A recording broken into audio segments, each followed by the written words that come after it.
Thanks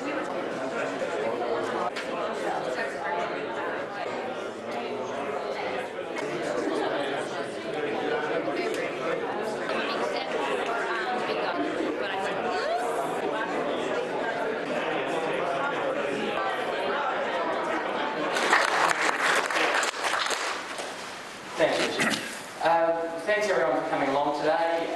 This is, as Richard mentioned, the third of this instalment of the workshop. It's already been run in Melbourne and Sydney, and I think the day after tomorrow it gets across to Perth. There's been a little bit of a running rivalry going. Melbourne and Perth have only got 25 or so attendees at each, but every second day Sydney would get another one and sneak ahead of Adelaide, and then we'd sneak back in front. So we're going to do a head count at the end, and it's going to be nice and tight to figure out whether we got one more person in Sydney in the end. 40 here now. 40 here. We need another half a dozen, and we'll be right. Now, Jane Gallagher and Len Stevens send their apologies about not being able to be here on behalf of the CRC. I'd just like to mention a couple of things about what's happening in the CRC at the moment that Jane's asked to bring to your attention. This is one of probably 4 series of workshops that we're going to be running.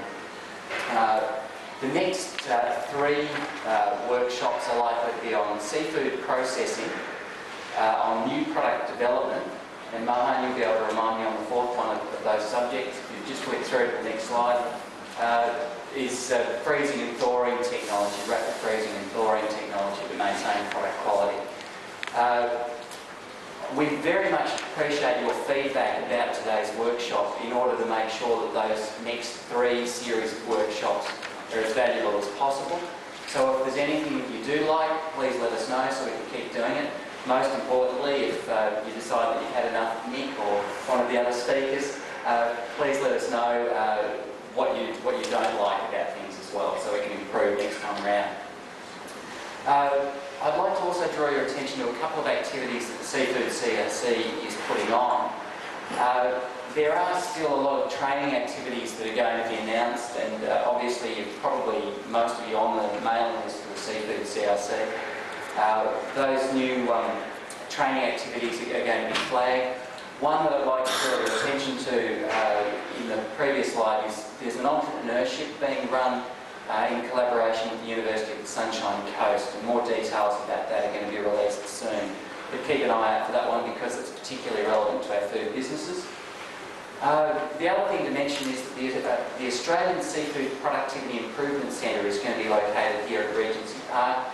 We're going to have a very senior seafood processing specialist. Jane and Len are down to less than a handful of candidates at this stage for that position. It's somebody who I believe is going to be a great resource for the seafood industry to call on to help in new product development. Likely to be a senior person out of one of the larger EU or US companies. For example, a tech manager from a young seafood or somewhere like that is the sort of person I had in mind. So that'll be something that we find out about in the new year. Now I'd just like to introduce our speakers today. We've got, first up we're going to have Nick to talk about our marketing aspects. Bernard is going to be the second cab off the rank from Multivac. I would like to say in advance, better wait and see how the food is first of all, but thank you to Multivac very much for putting on food for today. Immediately following the break, we're going to have Harry Lovell from the Australian Institute of Packaging. Don't miss out on the chance for a box of chocolates. And to finish things off today, we're going to have Mark Beecham from Alto. If you've got any questions along the way, it should be a relatively informal session. So, Nick, I hope you won't mind if people stick their hands up or yell at you. And John Carraher has a very important announcement to make. Just at lunchtime, we've got a couple of tray packaging machines and vacuum mat packaging machines in the food hall at the far end of the building. And so we'll be doing some demonstrations of the packaging during the lunch break. Yep. Absolutely. And if you do want to see how your product is likely to look in that packaging, we're going to have a piece of modified atmosphere packaging gear installed here at the start of next year, I believe, John, that's roughly the timing. And we're very happy to have a little bit of a play around if you want to have a look at how one of your products might show up if anything that you see today inspires you to have a go at some of this. So without further ado, I'll hand over to Nick. Thanks very much. Thanks, Andrew. Okay, thanks everybody. As Andrew said, my name's Nick Dannenberg. I'm from the Ehrenberg Bass Institute at the University of South Australia and a postdoc in the Seafood CRC, specialising in marketing and the market research process. So my talk was the role of packaging, or the importance of packaging in seafood marketing. Or as I sort of said, well, packaging, what's the big deal with packaging? I mean, we've been doing processing of seafood and to an extent some forms of packaging for many hundreds of years. I mean, this is salted fish. This is hardly revolutionary technology, but so what's the big deal? What's the big deal for in a marketing sense? So, this photo, it's a bit dark, but this photo I took in Vietnam. Packaging, schmackaging. They don't really worry too much about packaging there. They've got all of their raw meats on display for sale. So, but what's important to us? Well, of course we do packaging. To some extent, some of us might just be putting it in boxes and shipping it out. So what's the incremental benefit from actually the packaging?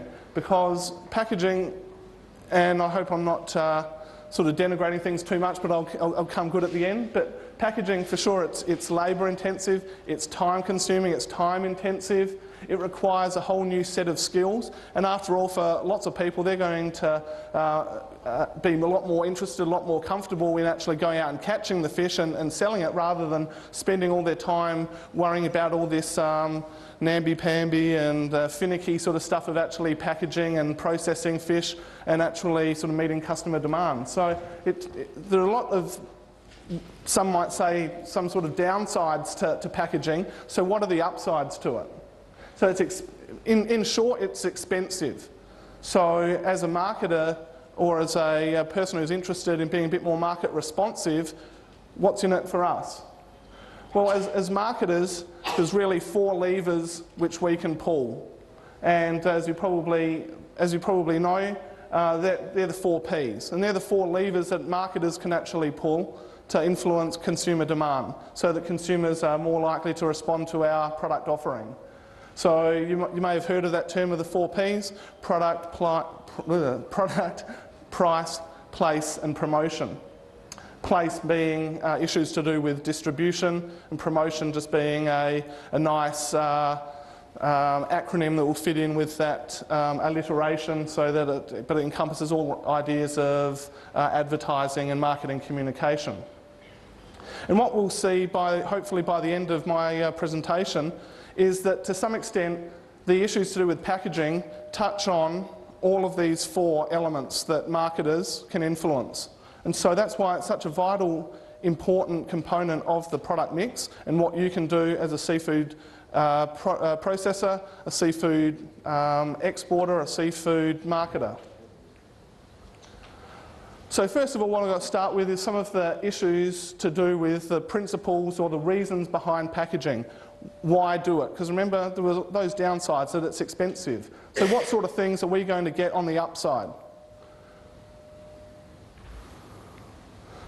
So the packaging reasons really come down to a number of headings: functional reasons, safety, integrity, and informational reasons, plus maybe a couple of others. But so let's start with the functional reasons. First of all, it's just a matter of containment. Some products were never meant to be sold at a market, obviously, more like liquids and so on. But also handling slippery animals and stuff like that can be better facilitated through the use of various packaging forms as well. So just the form of containment, it adds a functional reason. It also allows you to time shift, or allows the consumer to time shift their consumption. They can buy now and eat later, or use later, consume later, where there's not going to be that immediate consumption. You're not eating it at the store.